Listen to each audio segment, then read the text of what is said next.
Então, pessoal, bom dia. Vamos dar início aí à aula. E o artigo que a gente vai ler hoje é o artigo 7 dos capítulos 3 e 4. Aí eu vou pedir para Marli fazer para a gente a leitura. Os capítulos 3 e 4 dos Cânones de Dort, artigo 7. Rejeição 7, né? Não, é o artigo 7, tá? É o artigo mesmo? Isso. Porque o evangelho é enviado a alguns e outros não. Tá. No Antigo Testamento, é isso? Isso, Deus exatamente. revelou esse mistério da sua vontade apenas a poucas pessoas. No Novo Testamento, entretanto, ele retirou a distinção entre os povos e revelou o mistério a muito mais pessoas.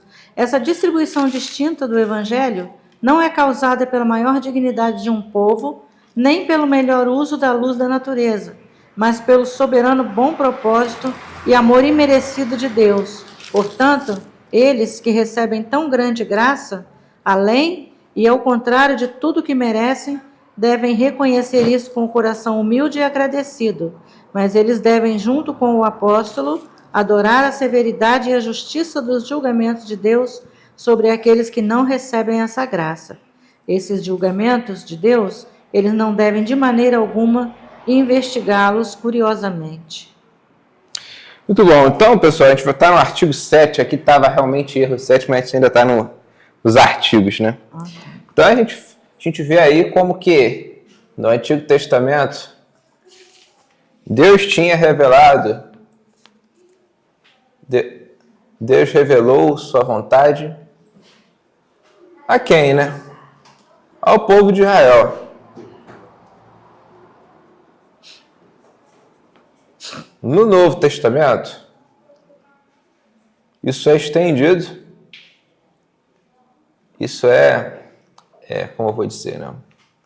Isso é ampliado para os gentios. Então, esse aqui é o primeiro ponto que o artigo fala, né? Então, assim, antes a revelação de Deus ela estava manifesta ao povo de Israel. Isso aqui no Antigo Testamento. No Novo Testamento, você tem um fim da distinção entre os povos. Então, aí que você vê o apóstolo Paulo falando, né? Que em Cristo não existe judeu ou gentio. Então, isso aqui tem o seu fim. E no Novo Testamento, a gente vê a revelação da vontade de Deus estendida também aos gentios. Aí, olha que coisa curiosa. Isso aqui é muito importante para depois que a gente vai lidar com os argumentos arminianos. Essa distribuição distinta do Evangelho não é motivada pela maior dignidade de certo povo, nem pelo melhor uso da luz da natureza, mas pelo soberano bom propósito e amor imerecido de Deus. Quem sabe me dizer o que é isso? Isso aqui é muito importante. Ele quer dizer que os gentios não são diferentes do povo de Deus, né? Não, é antes disso. Tem isso também, mas antes disso, o que está sendo dito nesse pequeno trecho aqui, ó, que vai falar aqui, ó. Esta distribuição distinta do Evangelho não é motivada pela maior dignidade de certo povo, nem pelo melhor uso da luz da natureza, mas pelo soberano bom propósito e amor imerecido de Deus. A gente fala um pouco sobre isso Então é na última pela aula. soberania de Deus, pelo decreto mesmo de Deus. Pela soberania. Mas é mais do que isso, né? É mais do que isso que o texto está falando, quem sabe? É tudo isso que você está falando, só que tem um ponto aí que você está esquecendo, que a gente falou da outra aula, né?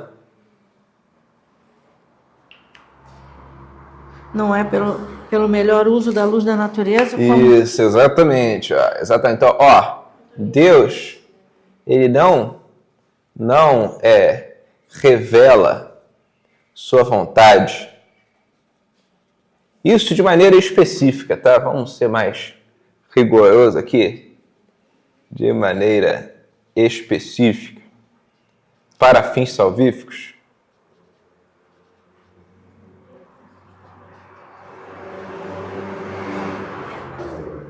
Baseado em conhecimento, luz da natureza. Cumprimento da lei natural, né? É.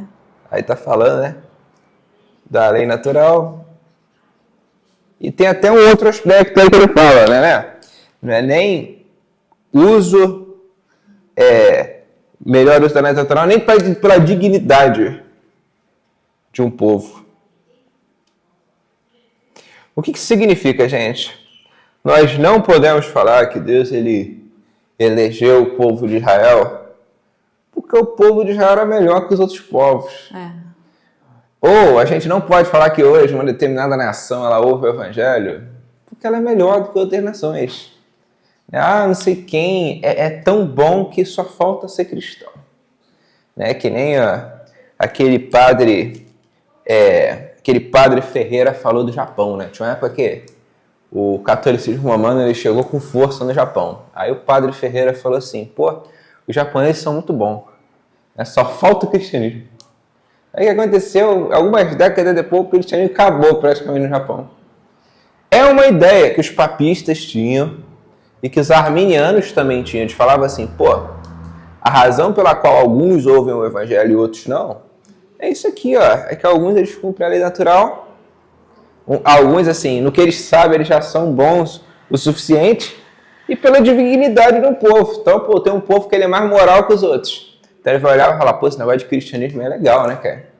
A gente já tá bom, vamos ficar melhor. E assim, o que os nossos cânones de Dort estão falando? Que isso aí tá errado. Isso aqui é a afirmação do correto, tá? Depois, quando vocês forem ver os erros dos arminianos, vocês vão ver que os arminianos, eles falaram exatamente o oposto disso. Eles falaram, não, a graça é um negócio geral, um negócio genérico, e tem uns que aceitam, tem uns que não aceitam. E com base em que eles aceitam, com base nisso aqui e nisso aqui, o que a fé reformada está falando? Que não é com base no cumprimento da lei natural, nem com base na dignidade que Deus ele elegeu, seja Israel lá atrás, ou algum povo vem ouvir o evangelho. Então ele não pode falar, não sei o que, fulano ouviu, porque ele era bom, né? Ele era do bem, né, cara? A gente tem essa ideia errada muito no meio cristão, né? Vamos pregar para aquela pessoa que é melhorzinha, né, cara? Aquela pessoa que é melhorzinha vai se converter. A pessoa que é pior, não. E o que a fé reformada diz, né?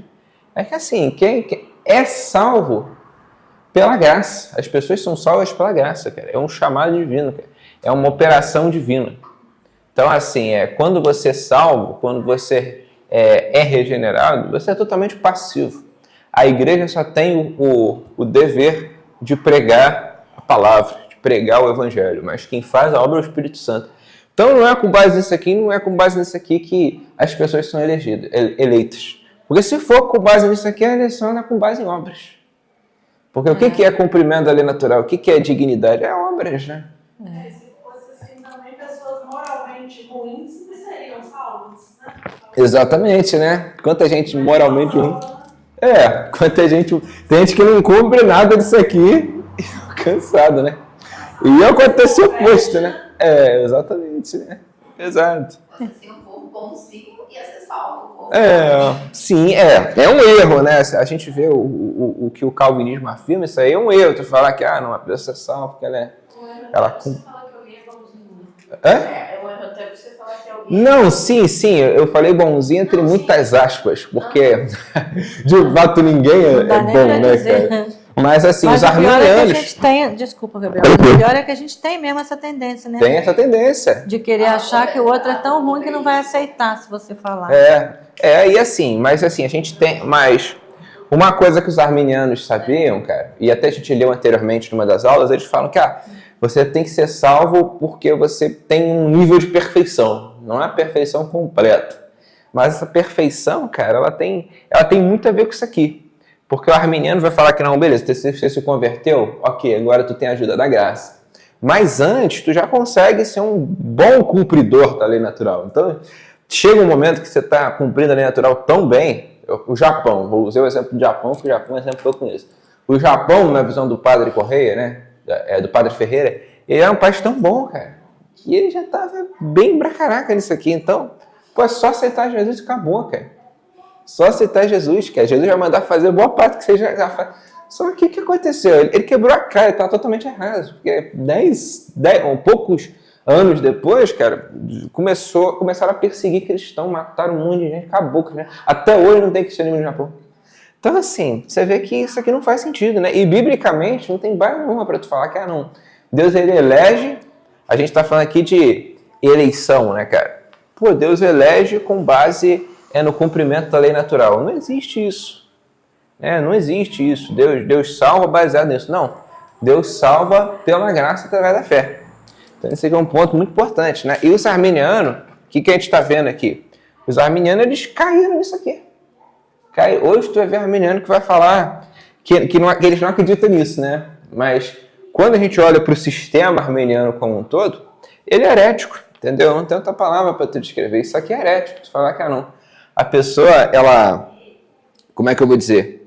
Ela recebe o evangelho porque ela cumpriu a lei natural ou porque ela é mais digna. Não faz sentido, né?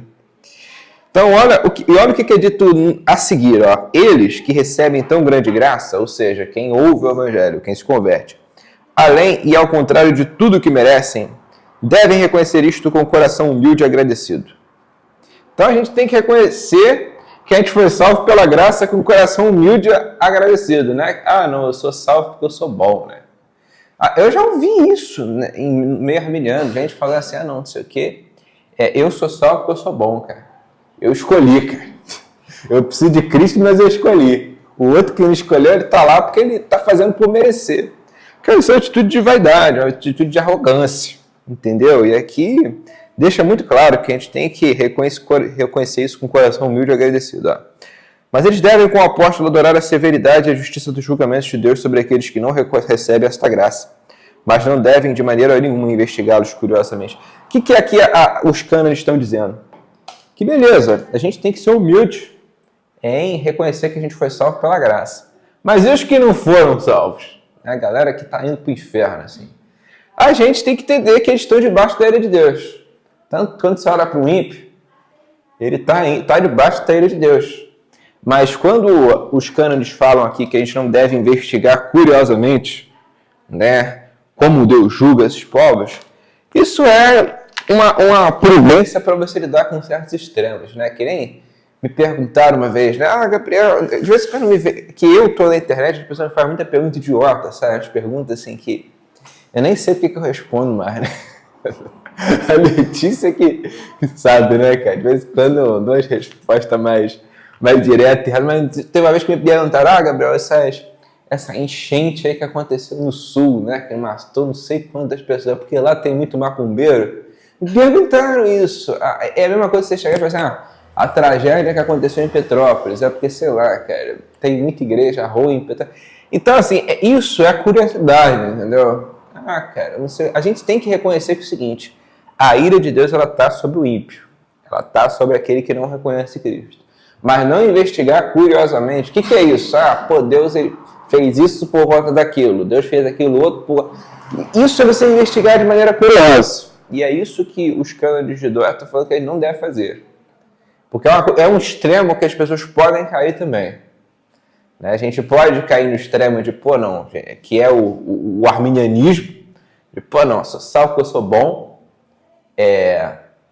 E pode cair no extremo de, embora a gente não reconheça que a gente é salvo porque a gente é bom, a gente reconhecer que não, os ímpios estão sob a ira de Deus.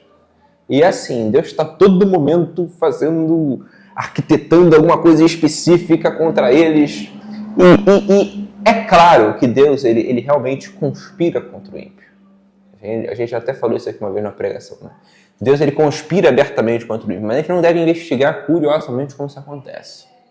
Né? Então, o que os cânones de Dort estão incentivando? A humildade. A humildade, você reconhecer o seguinte, você é salvo pela graça e os ímpios, eles estão debaixo da ira de Deus. Mas não cabe a gente investigar como que a coisa é feita. Entendeu? Entendi. É a lei de Deus, né? Ele sabe o que Sim. vai fazer. Até porque se a gente estivesse investigando, seria até uma questão assim, de questionamento. Porque, né? Tipo, por que Deus está fazendo isso com o ímpio, então? Aí vem rolando na nossa cara e fala, impossível, acabou. Porque nós estávamos debaixo da ira de Deus. Sim, Depois da conversão, aí Deus tem misericórdia. Sim. Né? Misericórdia de alguns. Sim. São Sim, vai questionar quem, né? Ninguém nem por quê. Não tem como questionar Deus. Sim. Aqui no caso eu me referi mais à questão dessa ira de Deus, né? Porque assim, a gente você é filho da graça, ou você é filho de Deus, ou você é filho da ira, né? Os ímpios estão debaixo disso aqui, ó. Isso é o que a gente pode afirmar. Né? Todo ímpio está debaixo da ira de Deus. Então, assim, muito do nosso evangelismo moderno está errado, né? A gente chega falando que tem algumas igrejas que chegam evangelizando e falam, não, Jesus te ama, né, cara? E não, né? Na verdade, é assim, Deus está irado com você. Se você for olhar para esse lado, assim, Deus está irado, né? Você deve convocar as pessoas a se arrependerem. Né, cara? Se arrepender. Tanto que a pregação de Jesus, de João Batista, era arrependei-vos, né? E a palavra diz, né, que quem crê e for batizado será salvo, né? Então, assim, você tem que crer. Porque a fé é a causa instrumental da salvação, né? Então você sai daqui para cá. Mas assim, enquanto eles não estão convertidos, eles estão debaixo da ira. Isso é fato, né? A gente tem que falar isso em alto e bom tom, né? O ímpio está debaixo da ira de Deus. Entendeu? Ele está debaixo da ira de Deus. Só que a questão é como que a ira de Deus se manifesta sobre ele, né? Aí que a gente não deve ficar pensando, putz, como é que isso acontece, né? O que acontece, né? Acontece, né? E tem ímpio que Deus deixa vivo até o final, né? É igual você falou, castigo. Cara. Eles são muito assim, são muito assados. Eu acho que isso aí é que não tá errado. Eu acredito que em alguns casos você até pode falar, cara. Mas assim, isso é uma coisa que, só pra não prolongar muito, em alguns casos você pode falar, por exemplo, a pessoa nunca cuidou da própria saúde, aí no final ela fica doente.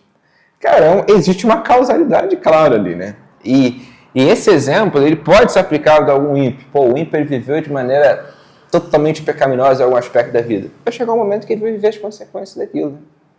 Ele vai colher, e você vai ver uma causalidade. Mas o que os cânones estão falando contra aqui é a investigação curiosa.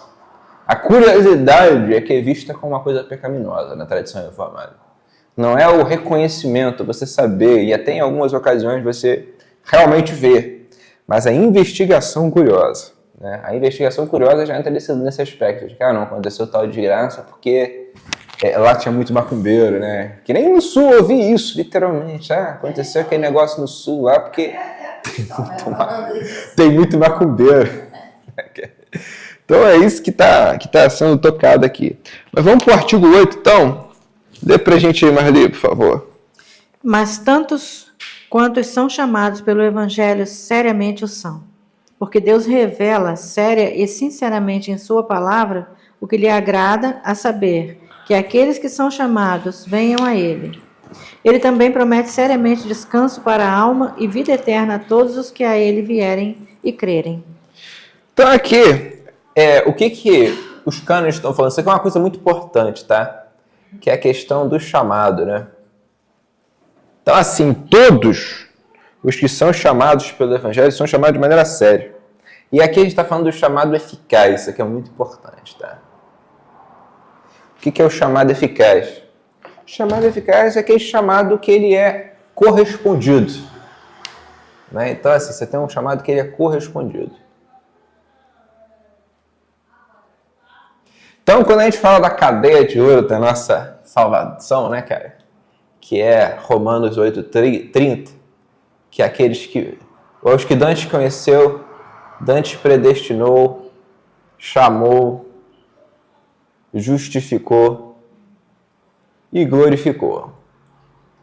Esse chamado aqui, que os cânones estão falando, é o chamado eficaz, é o chamado que entra aqui, ó. Porque os que foram predestinados por Deus, eles serão chamados. Eles vão ouvir. Esse chamado é um chamado sério, né? Nesse sentido que os cânones falam, né? Um chamado sério. E olha o que acontece. Ó. Deus revela sério e sinceramente em sua palavra o que lhe agrada, saber aqueles que são chamados venham a Ele. Então aquele que é chamado, se ele for eleito, ele vai até Deus. Mas aí a gente tem que ter em mente o seguinte, gente.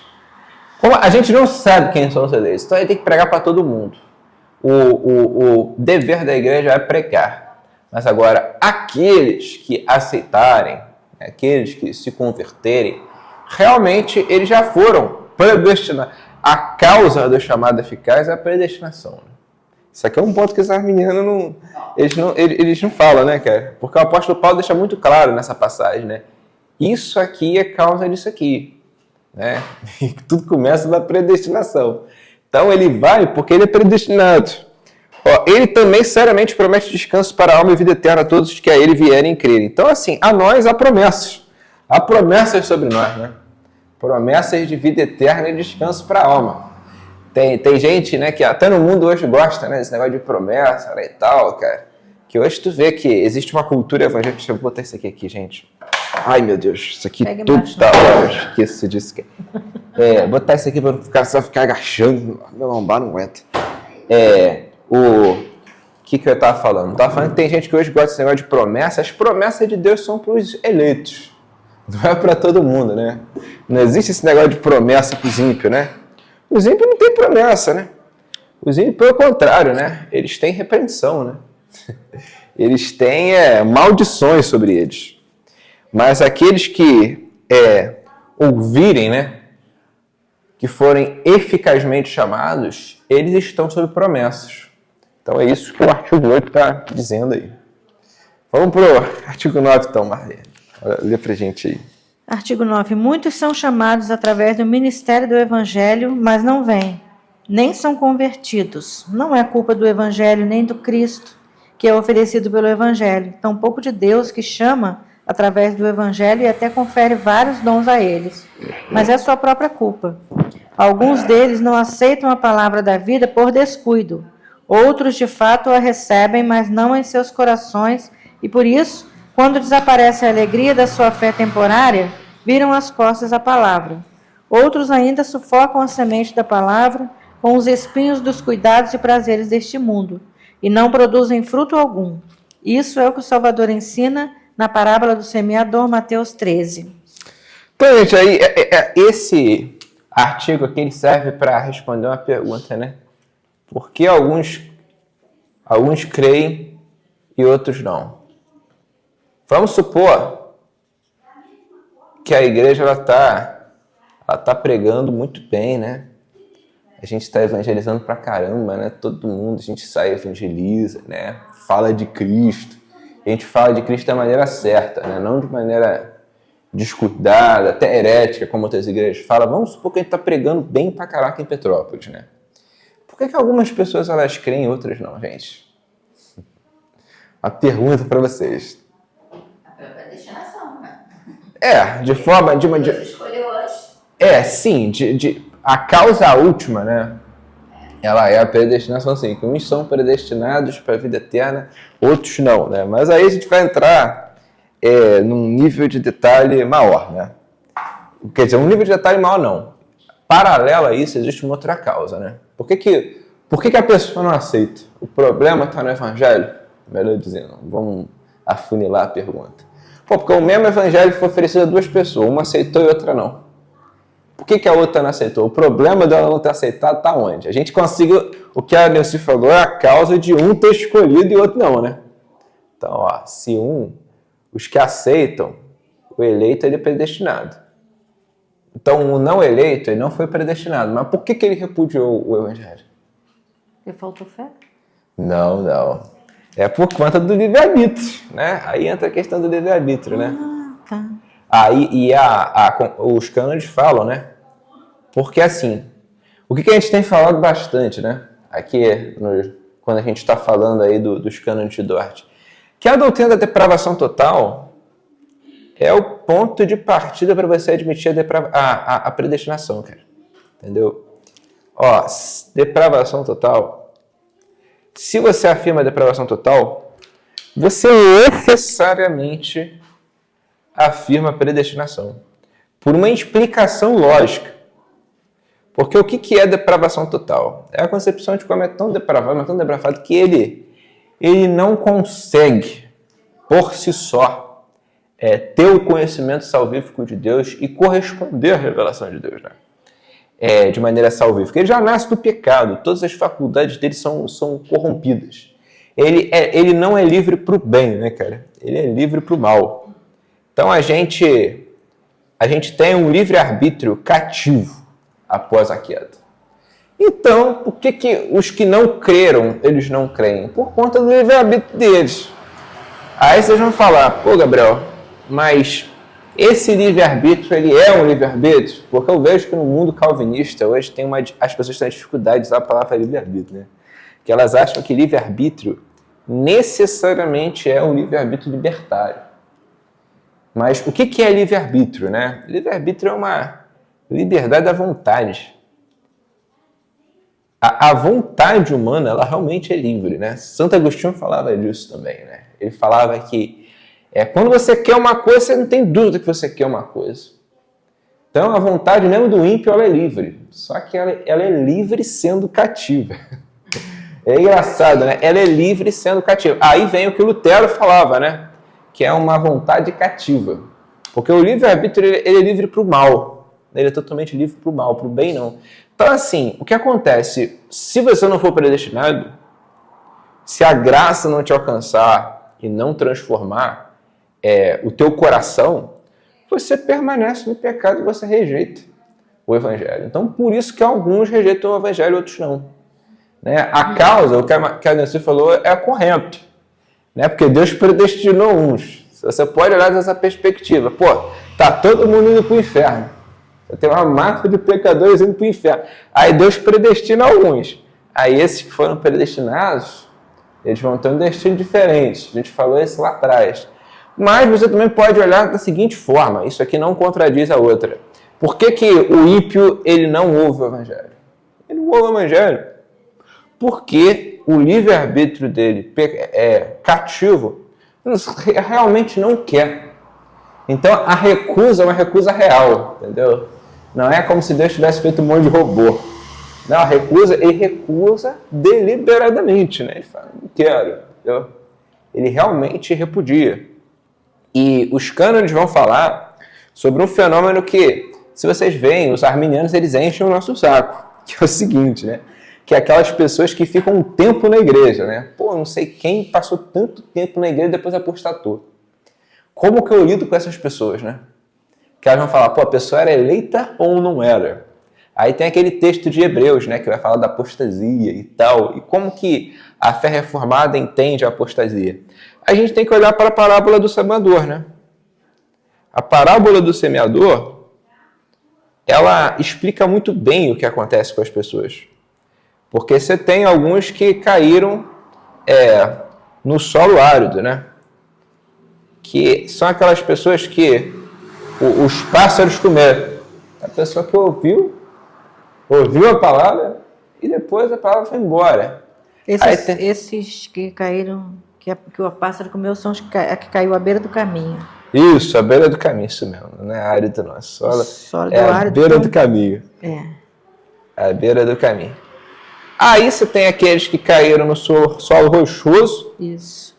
E tem os que caíram no meio do espinho, né? Então, assim, tem alguns que, pô, a palavra é pregada para eles e eles já ignoraram, entendeu? O cara ouviu um momento, depois esqueceu. Esses são os que caíram à beira do caminho. Mas tem uns que eles conseguem crescer um pouquinho. Que é o do solo né? rochoso. Mas não cria raiz, né? Que é o solo rochoso. E tem outros que eles conseguem crescer bastante, né? Que é os que crescem em meio aos espinhos. Só que é dito, né, que os prazeres da vida, né, o sufoco. Aí chega um momento que a palavra ela não germina, ela não dá fruto. Né? Então, assim, isso acontece. A gente tem que lembrar o seguinte, eu lembro que quando a gente falou sobre a confissão de fé Westminster, eu bati bastante nessa tecla. O ímpio não é que ele é um ímpio, ele não foi um eleito, que ele não vai sofrer nenhuma operação do Espírito Santo. Isso é uma coisa que, assim, está na nossa confissão de fé. Eu não vejo os calvinistas falando disso, né? Mas é verdade. Às vezes uma pessoa, ela pode até mesmo sofrer alguma operação do Espírito Santo. Mas, mesmo assim, não ser salvo. Né? Isso aí pode acontecer. Porque quando a gente olha para isso aqui, você tem pessoas que ouviram a palavra, especialmente nos dois níveis, né, inferiores. Né? O primeiro, a pessoa ouviu, não deu ideia, né? Mas os segundos, você já vê, num caso, uma pessoa que permaneceu um tempo, e aqui até pessoas que podem ter permanecido muito tempo, mas foram sufocadas. Então essas pessoas elas vão sofrer algumas operações do Espírito Santo. Mas essa essa palavra não vai dar fruto. Então, assim, onde que está o problema? Né? De todos esses 3 casos, é o solo em si. Né? Quando Cristo ele fala da parábola do semeador, a pessoa é o solo. Né?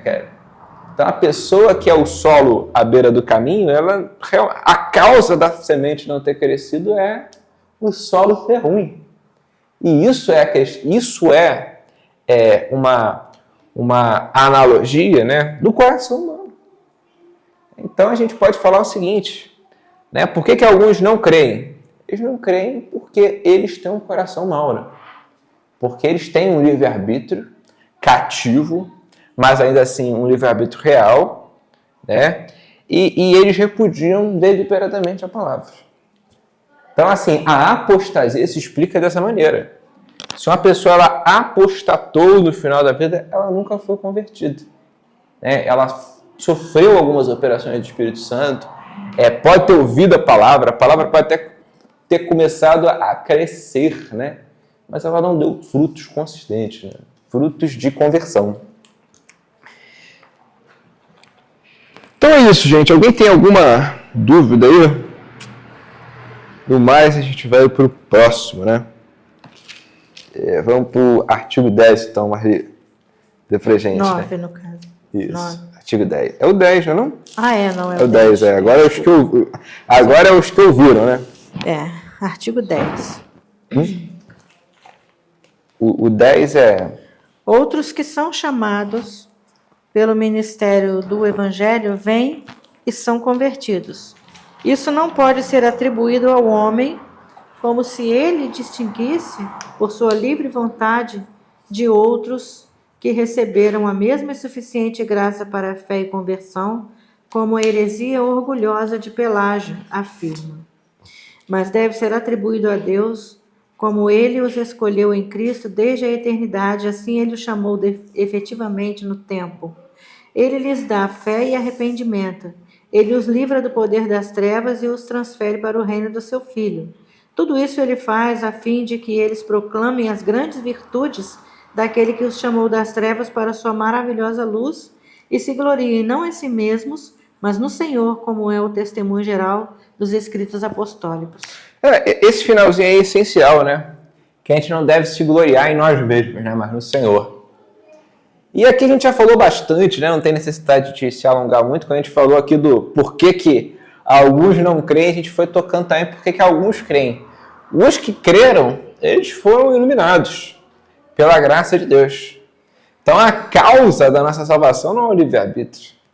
Né? Não é um livre-arbítrio libertário que ele escolhe, né? Que nem eu já vi alguns arminianos falando aqui lá. É como se você estivesse afogando, né?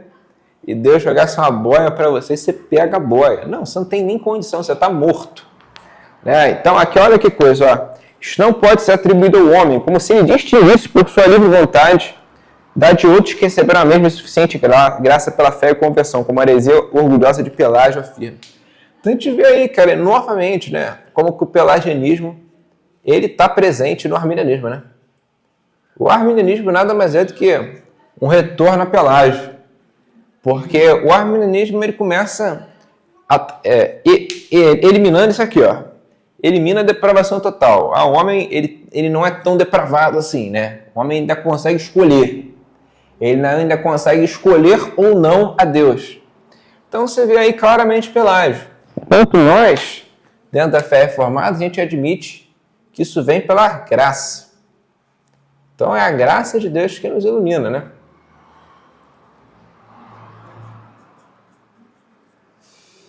A partir da graça nós estamos iluminados. E aqui vai dizer, isso deve ser atribuído a Deus, como ele os escolheu em Cristo desde a eternidade. Assim ele os chamou efetivamente do tempo. Então, a gente é chamado no tempo. O que significa isso? Cada um vai ser chamado no seu momento. Isso aqui elimina também uma outra crença que os arminianos tinham, e que vocês já viram ser tocada aqui nas nossas aulas, de que a pessoa ela pode ser salva sem ouvir o evangelho, né? De uma maneira diferente.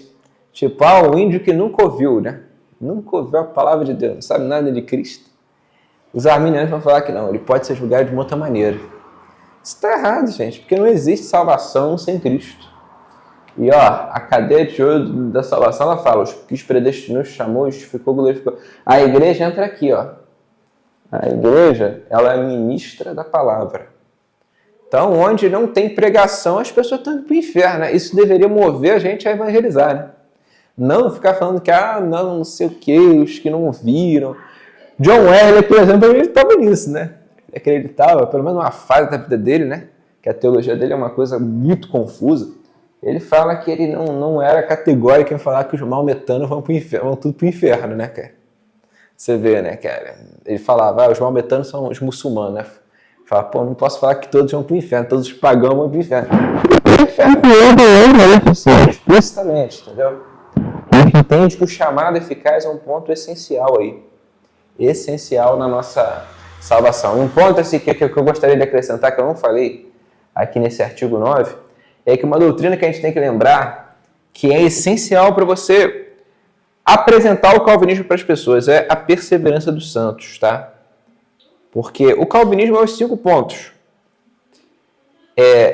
E o salvo, ele necessariamente vai perseverar até o final. Então, quando a gente fala que uma vez salvo para sempre, a gente não pode falar que você está salvo, então acabou, né, cara? Agora eu estou de boa. Não, o salvo, ele precisa perseverar. E a perseverança vai exigir lidar com pecados, vai exigir o processo da santificação. Então, assim, esse caso aqui da pessoa da semente que terminou sufocada em meus espinhos. Essa semente aqui, ela não demonstrou perseverança. Se ela não demonstra perseverança, você não demonstra eleição. É isso, né? Então, isso aqui está relacionado diretamente com a eleição. A partir do momento que você é eleito, você vai frutificar. Por isso que Cristo ele vai fazer uma analogia com uma semente, né? A semente, ela cresce e dá frutos. Mas, assim, o momento do chamado, voltando aqui, ele acontece em algum momento. Em alguns momentos, algumas pessoas vai acontecer antes, em outras pessoas vai acontecer depois. Mas é imprescindível que as pessoas sejam chamadas. Não tem como você ser salvo sem que você seja chamado em algum momento. Porque você nasce do pecado. Todo mundo nasce do pecado. Nasce pecador. Então, em algum momento você tem que ouvir a palavra. Você tem que ouvir. Todos vão ouvir, né? Oi? Todos os eleitos vão ouvir. Sim, eles têm que ouvir, né? Eles têm que ter algum conhecimento. Eles têm que ter algum conhecimento de Cristo, né? Da palavra, né? Porque senão não eles têm que ouvir, de fato. O que pode acontecer extraordinariamente é assim, a pessoa ela ter de forma extraordinária um conhecimento de Cristo, né? Que acontece no Islã, né? Eu vejo algumas pessoas falando hoje, não sei o que, cara. Tem muito muçulmano tendo sonho com Jesus. Não sei se você já ouviu essa história aí, né, cara? Mas eu acredito que é possível, tá? E principalmente porque eu não sei se eu já falei com você, né? Eu não vejo o islamismo como outra religião, cara. Eu vejo o islamismo como a heresia do cristianismo. Porque se você ler o Corão, você vai ver lá uma distorção muito grande de Cristo, né, cara? Você vai ver que eles veem Cristo como os arianos viam Cristo. Eu não vejo o Islã como outra religião. Acho que a igreja ela conseguiria lidar melhor com o Islã se ela só parasse de ver o Islã como outra religião. E visse ele como uma heresia. Que não torna ele menos perigoso, mas ajuda você a entender porque que algumas coisas acontecem lá dentro. Porque, os muçulmanos, eles falam bastante de Cristo, né, de uma forma distorcida. E algumas pessoas lá dentro, né, até por uma influência cristã, elas conseguem se desprender daquilo lá, né? Mas você precisa admitir que Cristo é o Salvador, né? Substancialmente, eles O quê? não creem. Não, eles não creem em Cristo. Eles creem Eles não creem. Eu tinha um amigo que Eles creem em Cristo como um profeta. Exatamente. Mas o Cristo para eles também não é uma mera pessoa. Sim, Cristo é o Logos. Só Cristo é o Logos. Eles entendem que Cristo é o Logos. Só que eles não entendem que Cristo é divino. E o Corão ele fala que vai para o inferno, né, quem adorar o filho de Maria. Eles falam isso, né? Eles de fato eles não creem em Cristo. Mas o que eu estou dizendo é o seguinte: dentro do Islã, você, por um conhecimento perfeito, não é que você por ele vai ser salvo, Mas você consegue, né, a partir de uma influência cristã, porque assim, onde tem muçulmano, tem muito lugar que tem muçulmano e tem cristão também. Né? Tem cristão também. E os cristãos pregam. E você, com o tempo, você vai se desprendendo daquilo lá. Entendeu? Você vai se desprendendo daquilo lá e você vai tendo um entendimento correto, né, de que Cristo, ele é não apenas o profeta, né, mas ele é o Salvador. Aí a coisa já muda. O profeta era Maomé, né? Ele não é Cristo. Oi, não O entendi. profeta deles é Maomé, né? Não, Maomé é o último profeta para eles. Cristo é um profeta também, né? Eles vão falar que Moisés era profeta, né? O Islã não faz sentido nenhum, cara. O Islã é uma coisa absurda, né? Porque o Islã, eles vão falar que assim, não, a igreja, eles vão falar que Cristo era profeta, eles vão falar que Paulo ele distorceu Cristo, né? Paulo, os apóstolos, eles distorceram Cristo. Aí no século VII eles descobriram que Cristo miraculosamente quis dizer, é absurdo demais, né? O que eu estou dizendo é que assim, às vezes, dentro de uma forma falsa de cristianismo, você pode ter algumas pessoas que se desprendem. É tipo a Igreja Católica, né? A Igreja Católica, por exemplo, a Igreja Católica Apostólica Romana é um lugar onde algumas pessoas podem ser salvas? Pode se for um católico inconsistente. Tipo, pô, eu sou católico, mas eu não acredito, mas eu não creio de verdade em boa parte do que a Igreja de Roma crê. Isso pode acontecer, gente, entendeu? Mas o ponto é que sem admitir que Cristo é Senhor, né, que Cristo é Deus, né, as doutrinas ortodoxas, não existe salvação, entendeu? Então, os testemunhos de Jeová, eles não creem que Cristo é o filho da Os testemunhos de Jeová já é mais difícil, sabe por quê? Porque o testemunho de Jeová, eles não... Porque uma coisa que eu tô falando é, pô, tu existe num país muçulmano, cara. Tem país muçulmano que você não pode ter cristão. Entendeu? Você não pode... Até tem cristão, mas você não... Como é que eu vou dizer? Você não pode pregar, né? Então, pô, a pessoa que nasce no país muçulmano, cara, ela pode ter esses sonhos, né? Que nem aquelas pessoas falam, podem se desprender, né, dessa doutrina islâmica errada aí, cara, e entender que Cristo é Senhor, que ele não é simplesmente o Logos, né, encarnado, um profeta. Isso é uma coisa, mas o testemunho de Jeová não, cara. O testemunho de Jeová, cara, eles existem no Ocidente, eles negam abertamente, né, cara. É uma doutrina distintiva deles, né? Eles vão falar que a Trindade é uma opção. Aí o testemunho de Jeová não tem como não, cara. Eu entendo que o cara que, assim, até você pensa o seguinte, pô, a pessoa tá dentro de uma igreja de testemunho de Jeová, né? Sei lá, nem sei se ele chama aquilo de igreja, né? Aí, pô, tu começa a acreditar que Cristo é Deus mesmo. Pô, é impossível você continuar lá dentro, né? Às vezes, sei lá, a gente pode eliminar 100%, eu não sei, né? A gente mas o ponto é que tanto os testemunhos de Jeová, quanto o islamismo, quanto a igreja católica, eles têm que ser combatidos, né?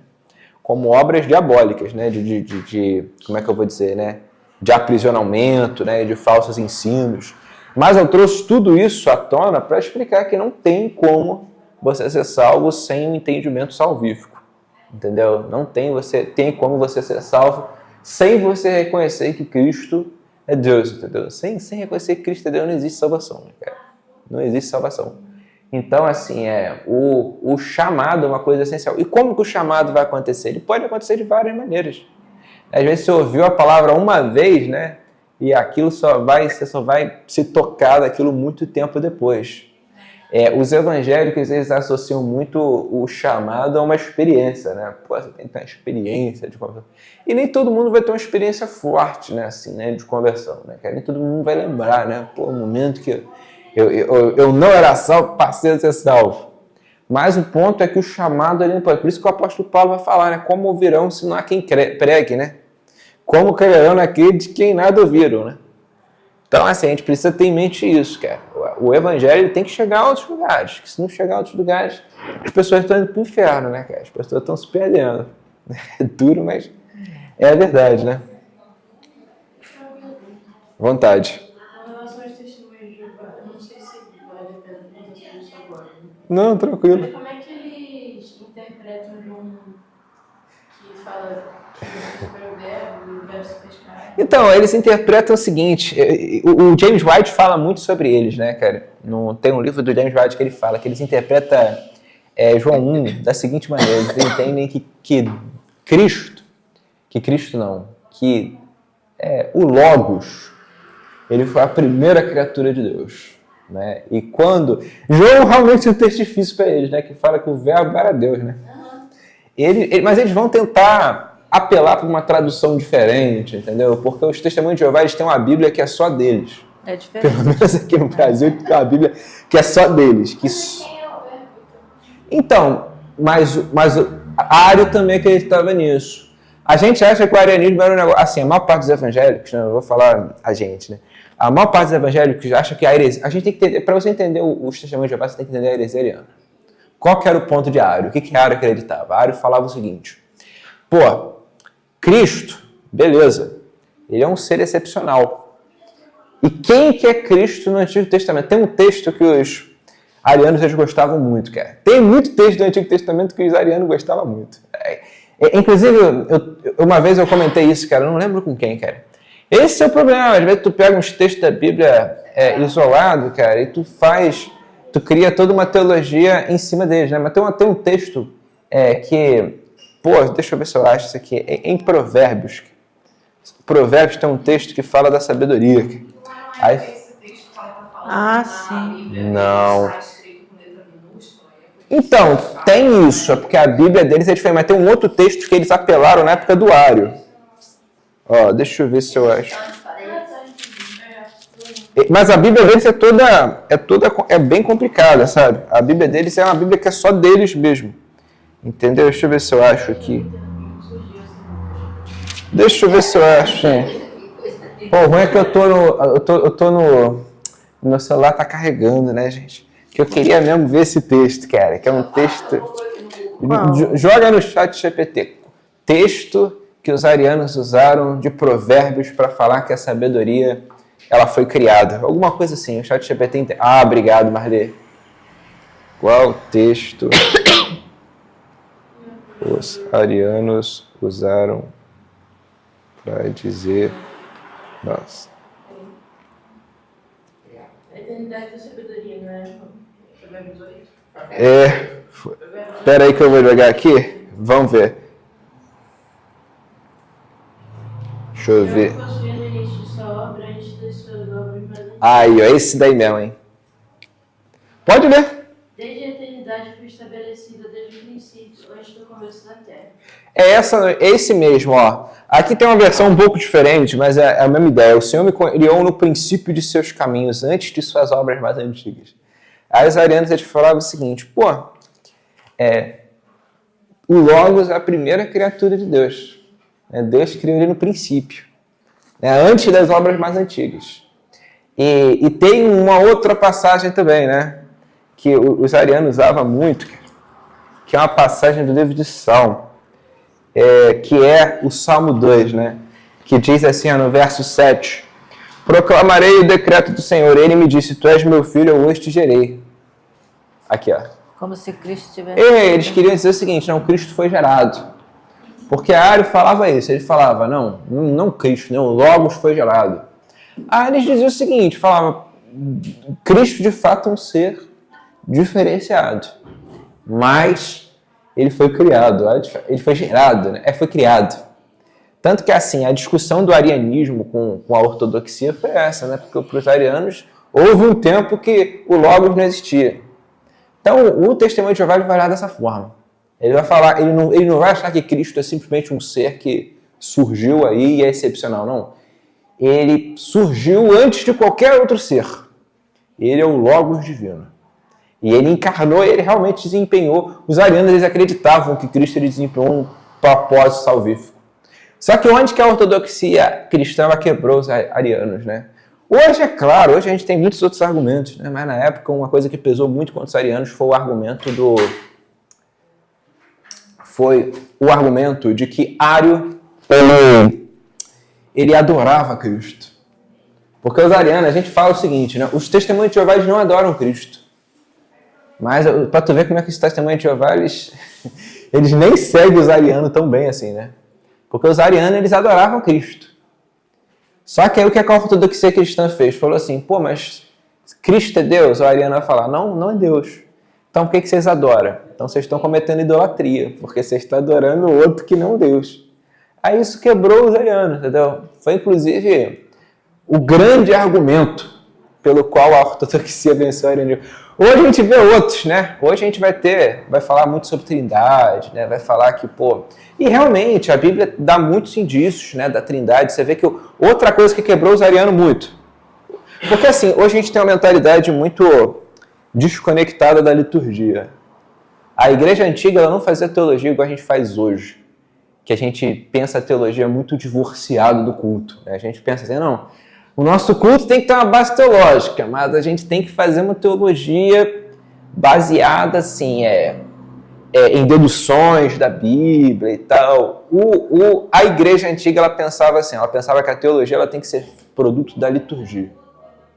Então, a igreja antiga falava assim, pô, tem a Bíblia, a partir da Bíblia eu vou fazer meu culto, a partir do meu culto eu vou ter a minha liturgia. O homem moderno não, né? Ele pensa na teologia de uma forma bem desconectada da liturgia. Então, se você for ver hoje tem excelentes livros contra os arianos. Cara, o James White, por exemplo, tem aquele Trindade Esquecida, acho que é esse nome que ele vai falar, né? Por exemplo, esse texto de João 1. Os testemunhos de Jeová vão distorcer o texto, eles têm uma interpretação deles lá, eles fazem... Mas na época da igreja antiga, o que quebrou também os arianos? Além dessa questão, né, de que os arianos falavam que o Logos não era Deus, mas eles adoravam Cristo. Foi o argumento do batismo. Porque você batiza em nome de quem? Do Pai, do Filho e do Espírito Santo. Então, assim, o Pai é Deus, o Espírito Santo é Deus e o Filho é Deus. Então, acabou, cara. Então, por que o ariano batiza? Como é que ele batiza em nome do Pai, do Filho e do Espírito Santo se ele nega a Trindade? Aí, esses argumentos que quebraram como é que diz? O arianismo, cara. Eu não sei, eu não sei. Boa pergunta, né? Eles devem ter alguma... do Pai e do Filho. Porque assim... Eu acho que é só em nome do Pai, eu acho. É até um ponto de curiosidade, né? Mas assim... Eles acreditam, só que não vão falar que é Deus. Eles vão falar que Deus é só o Pai, entendeu? Porque o Espírito Santo, assim... O Espírito Santo, ele não entrava muito em questão na igreja antiga. Ário não estava nem aí pro Espírito. A questão com Ário foi com relação ao Filho. Entendeu? Porque Ário falava o seguinte, falava que o Filho é o Logos encarnado. E assim, por que a gente vê nessa discussão toda? Porque os muçulmanos eles pensam assim também. Eles acham que Cristo, ele é o Logos, né? Ele é o Logos que se encarnou, mas ele não é Deus. É uma distinção sutil, né, cara? Mas no caso do arianismo, cara, implicou numa contradição e no caso do islamismo é assim... É uma bagunça, cara, é uma loucura danada. Quando a igreja começou a lidar com o islamismo, ela achou o islamismo uma heresia, não achou ele outra religião. Porque Maomé, se você pegar para ler o Corão, cara, o Corão ele é cheio de imprecisão, cara. Ele fala um monte de coisa errada. Ele confunde relato bíblico, ele fala que uma coisa era de um jeito e de outro. Ele faz uma bagunça danada. Né? Aí os cristãos, os primeiros cristãos a lidar com o islamismo foram orientais. Eles falaram, pô, esse Maomé aí ele não conhecia nem o Antigo Testamento direito. Aí eles viram, né? Que o islamismo ele tem uma concepção sobre Cristo ariana. O próprio Maomé ele seguia uma forma de cristianismo nestoriana, entendeu? Ele era um cristão nestoriano, né, que seguia aquela linha parecida com o que ficou conhecido como a visão de Nestório. Então, você vê vários erros, assim, né, cara, dentro do islamismo, né, que herdam disso. Porque as heresias, elas vão se perpetuando ao longo da história com outras facetas. Com outras facetas. Elas vão se amalgamando, né, vão se misturando, mas continua por aí, do mesmo jeito, de alguma forma. Pode falar. Eu acho que testemunho de Jeová ensina muito na minha casa, depois eu não recebi isso mais. Sim. Eles acham que, por exemplo, você é humano, você tem um filho, seu filho também é humano, mas seu filho não é você. Você entendeu? Eu acho que o Islã também, Cristo é Deus, mas não é o próprio. Sim, aí entra... Não, então, mas o ariano foi isso aqui, ó. Isso aí que você está falando é a questão do homoúsio, né, cara? Homoúsios. Porque, assim, isso aqui é o seguinte, né? O filho é da mesma substância. Mas não é a mesma. Entendeu? Não, assim, isso aqui é ortodoxia, ó. Isso aqui é ortodoxia. A ortodoxia é isso. Os arianos, eles negavam isso aqui, ó. Os arianos, eles negavam isso aqui. Os arianos, eles falavam o seguinte, eles falavam, não, o Filho é diferente. Ele é de uma substância parecida, né? Mas não é da mesma substância, né? Então, assim, você vê que isso aqui é a ortodoxia cristã. É o seguinte, isso aqui aponta para quê? Aponta para a Trindade, né?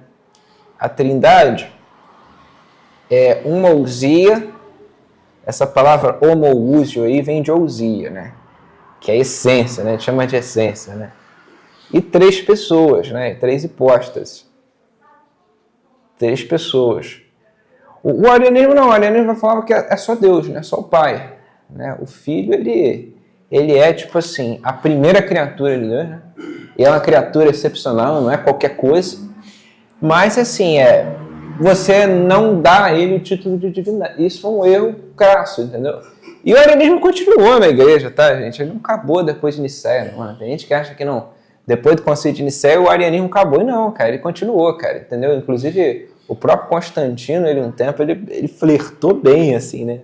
Com o arianismo. Você vê que depois mesmo depois do arianismo continuou, né? Uma batalha na igreja, né? Pelo homoúsio e o homoiúsio, né? Que até tem uma piada que fizeram, né? Isso aqui é daquela época, não é posterior, não. Que é o homoiúsios. Que assim, existe uma diferença entre homoúsio e homoiúsio. Que homoúsio significa que Cristo que o Filho é da mesma substância que o Pai. Isso aqui, ele é de substância semelhante. Aí a igreja, pô, ela se encrencou nessa treta aqui, cara. Encrencou feio nessa treta, né? Porque tinha gente que falava que não, o Filho ele não é da mesma substância que o Pai. Ele é uma substância parecida. Aí isso aqui é o quê? Isso aqui é uma herança aí do arianismo, né? Mas é isso, né, gente? Já tá na hora de acabar já, né?